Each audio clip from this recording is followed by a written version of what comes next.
महाराष्ट्रातील धुळे जिल्ह्यातील शिरपूर तालुक्यातील अतिदुर्गम टिटवापाणी परिसरात पोलिसांनी मोठी कारवाई करत कापसाच्या शेतात सुरू असलेल्या अवैध गांजा शेतीचा पर्दाफाश केला आहे।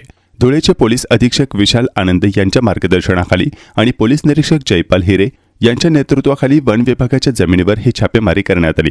या कारवाईत तब्बल 24 लाख रुपये किमतीचा एकूण 480 किलो गांजा जप्त करण्यात आला।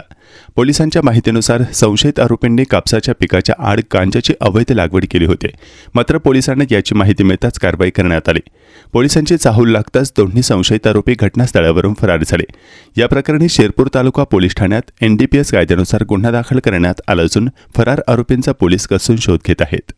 हे 2 झाड सोडून परत गांजा, परत 2 झाड सोडून गांजा, परत हे 2 झाड सोडून इकडे गांजा, परत असा गांजा, इकडे 2 झाड सोडून गांजा, इकडे पुन्हा 2 झाड सोडून गांजा, हे 2 झाड सोडून परत गांजा, परत गांजा, अशा पद्धतीने हा सर्वीकडे गांजा लावण्यात आलेला आहे। आणि या ठिकाणी शिरपूर तालुका पोलीस स्टेशनचे सगळी टीम रेडसाठी आलेली आहे। त्याचबरोबर वन विभागाचे 2 सरकारी पंच, त्याच्यानंतर कार्यकारी दंडाधिकारी यांना सुद्धा बोलवलेलं आहे।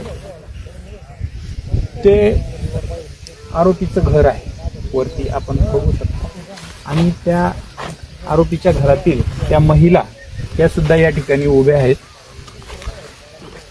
त्याचप्रमाणे या शेजारच्या शेतात सुद्धा अशाच पद्धतीचा आंतरपीक घेऊन गांजा लागवड केलेला आहे।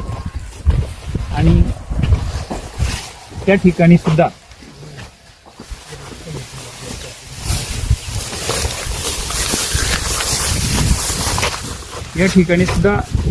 आता हे गांजा आहे,